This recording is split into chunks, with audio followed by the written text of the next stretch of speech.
Nabaliw naman ako sa medium round na 'to. Buti Bakit? na lang blandina ang hair ko or else magdadabog. Yeah. Ito po si Alwin Ignacio ng Viva That You Love. Kasama ko ang aking kaibigang ultra maldita. Hi, this is Alex Brosas. Ito po ang The Kitty Show, ang tayo na Talaking Showbiz Edition. Siyempre pa, dahil nga naghiwalay na ang dekularo at puti ni Barbie Fortesa, huwag nyo lang tanongin sa akin kung sino si Barbie Fortesa, di ba? Na siguro naman kilala nyo siya. Aray ko. At ang kanyang kasintahang si Jack Roberto. At mas lalo huwag nyo sa akin tanongin kung sino si Jack Roberto. Dahil pahara-hara naman ang kanyang mga hubad na katawan sa social media. Kaya tiyak-tiyak kung kilala nyo siya. Marami ngayon ang nagtitiyorya at naghahaka-haka kung ano ba talaga ang dahilan ng kanilang hiwalayan. Yeah. So, dito muna tayo sa una. Sa aking pananaliksik, may isang bakla na kinasabing ang kanyang tawag sa kanya ay pambansang marites, Ah, na may nagsabi raw sa kanya, may kumausap sa kanya, na may dalawang starlet. yeah, a Na pine tree during- proportion. Charot. Na during the height of the relasyon ni Jack Roberto at ni Barbie Fortesa ay tinotonting-tonting on the side ni Jack itong dalawang starlet na to. So, nananalig ka ba sa baklang pambansang marites tungkol sa chikang yan? Hindi. Hmm. Kasi to begin with, wala naman siyang proof eh. True. Di ba? Ang daming pwedeng magsabi, ay, may mga ginagawa. Oh, Yeah. edi, come forward. Name names. At show Ano us ba? videos. Oo. Show us, Diba? Oo. show us, magpaka-Jam Villanueva kayo. Oo, Kung diba? meron kayong mga text Oo, messages, diba? di ba? Kasi, vague na vague eh. Mm. Di ba? Sino yung dalawang ano? Mm. Di ba? Ang daming artista sa ano? Sa mundo ng showbiz, di ba? O, tapos ano ka? Naku, yung Pambansang- pambansang Marites ha? Mm. Diyos ko, alam mo, nawawalan ka ng credibility. May Oo, credibility- manahimik ka na. Di Meron ba? ba siyang credibility to begin with, Mars? May credibility siya pagka inaano niya yung sarili niya. Pero pag yung ibang tao na yung inaano niya, wala na siyang credibility. Oo. At saka wala naman siyang hindi naman maganda pagkatao niya eh. Yes. Di ba, to begin with? Oo. Di ba? Saka- Ano naman pinagmulan niya? Oh, pakisugot mo na lang muna sa amin kung nakano yung transwoman ex-jowa mo. Oo nga, pati transwoman, di ba? Ano ba yun? Nakinabi mo No natin offense man papakasal. to transwoman ha, pero Diyos ko, ganun siya ka-ano. Di ba? Nasabi niya na ipapakasalan niya. Oo, di ba? Tapos bigla na lang Oo, nawala. may ano pa na ano. Bigla na lang He is nawala. full of drama, Oo, cloud chaser, Oo. fame whore. So, paano mo Diba? mapaniwalaan ang Oo, kaganyang... oh my God. Isa pang pangalawang chika, ito na nga. Habang kinukumpuni raw ni Barbie Fortesa ang kanyang breakup Oh, mensahe oh. para ipamalita sa Instagram. Oo. Ito na ba raw si Jack Roberto? Nakita sa isang sweet New Year's party. Oo. Kung saan may Kodak, may larawan Mm-mm. na si Jack ay happy-happy, nagsasayaw-sayaw doon. At eto na nga, may kayakap na afam. Oo nga. May kayakap na afam at captured sa dalawang larawan ang pagyayakapan nila nung nasabing banyaga. At ang afam po ay lalaki.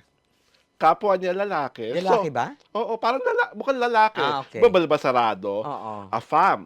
So ngayon, kinukonclude ng mga katkatera na bakla ang dahilan kung bakit naghiwalay si Barbie Fortesa at si Jack Roberto at yung afam na kayakap niya sa larawan ang salarin. Nananalig ka ba sa obserbasyon ito ng mga katkatera, Mare? Alam mo kasi, mas paniniwalaan kung silang mag-joke kung naghalikan sila. Di ba? Bonggang point! Di ba? Yan ang talaga, ay makikita mo, di ba? Oo. Pangalawa, yung sweetness nila, hindi naman natin alam kung mag-ano sila eh. Oo. Are they friends? Are they close friends? Or Are they business associate? Mhm. Di ba? Mali ba natin kung may pinasok na business tapos Oo. investors yung AFAM Oo. o may pinasok na business ano, di ba? Siya naman ang investor, di ba?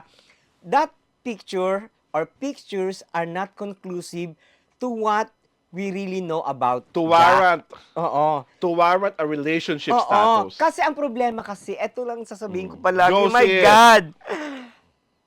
Okay. Sinabi nyo na na nag-ano kayo. Ito kasi laging common denominator to sa lahat ng umaamin na hiwalay na eh. Mm.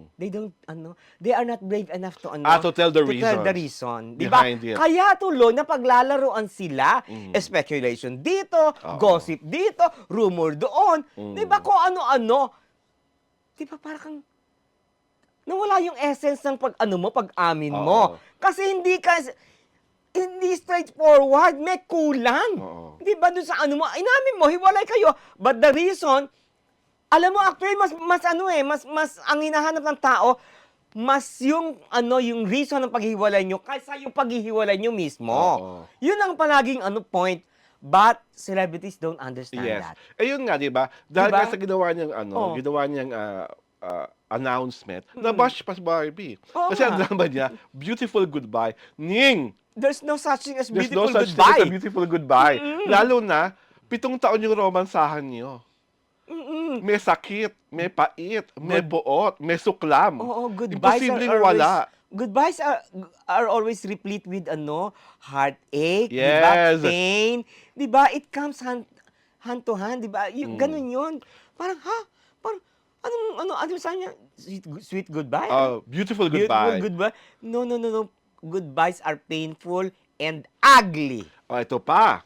A month ago, nung Disyembre, na itong Barbie Fortesa tuloy, feeling ng lahat ng tao, nagpapakamaristrakal. Ay! Kasi, December, inamin ni David Licauco recently na December, nakipag-break na siya Yeah. sa kanyang non-showbiz Showbiz girlfriend, girlfriend. oo. Tapos, 1 month after, inanunsyo ni Barbie Fortesa na hiwalay na sila Yeah.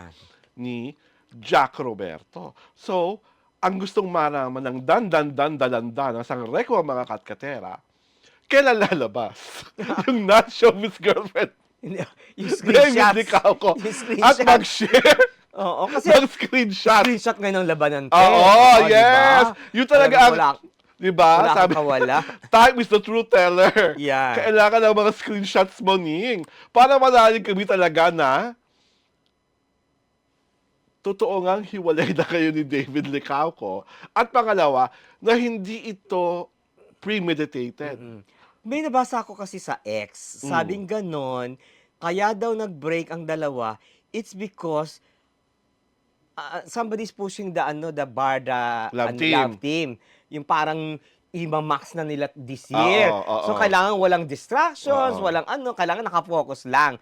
That I do not know kung totoo. Totoo. 'Di ba?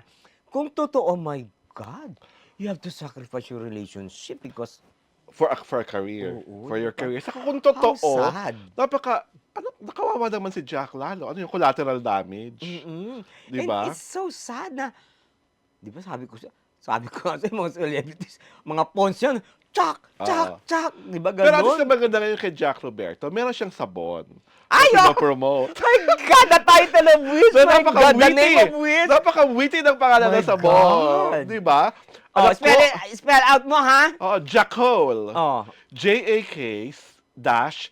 JAK-COAL soap. It's a whitening soap for men Oo. na gumagamit ng coal na nakakaputi raw para sa mga lalaki. Oo nga. So, di ba? Ang saya-saya, Jack Roberto for Jackal. Oo, ay parang Di ba? parang si Nadia Gina. Di ba? Parang siya si Nadia Gina. Yes. Di ba? Si Mrs. Cole. Yes! Di ba? My God! Di ba? Pero honestly whoever thought of the name of that soap, Genius, no? genius, maniwala kayo sa akin dapat maliban sa sabon, pauso nyo na rin ng Jackal lotion, pauso nyo rin ng Jackal penile wash, at anything and everything that has to do with pagjaja. Oo. May recall. May recall. May everlasting Di ba? May audience impact. Oo, di diba? ba? At At nai-imagine hindi mo, dapat exclusive lang sa mga lalaki. Oo, di ba? di Parang ba? everybody's happy, di ba? Di ba? Nakakaloka. Diyos ko, my Nung nakita ko God. talaga yun, sabi ko, sino nakapag-isip na to? Ang galing. Brilliant. At saka parang, it's picking up. Talagang maraming bumibili. Oo. Di ba? Parang, so, whatever Jack loses in the love department, he wins in the business department. business Oo, department, di ba? Parang, di ba? ganun, that is life, di ba? Oo. You win some, you lose some. But at the end of the day, kung saan ka masaya, doon ka. Hindi ba yun din yung gamit ni kasi super puti siya. Si Barbie? Si Barbie. Do you think? Di ba? Ang puti-puti niya eh. Di ba? Parang ano siya. Imabawasak sa utak ko. Diba? Anyhow, ito po si Alwin Ignacio, the Diva That You Love. Kasama ko ang aking kumaring ultra maldita. Hi, this is Alex Brosas. Ito po ang The TT Show. Ang tayo na talaga showbiz edition.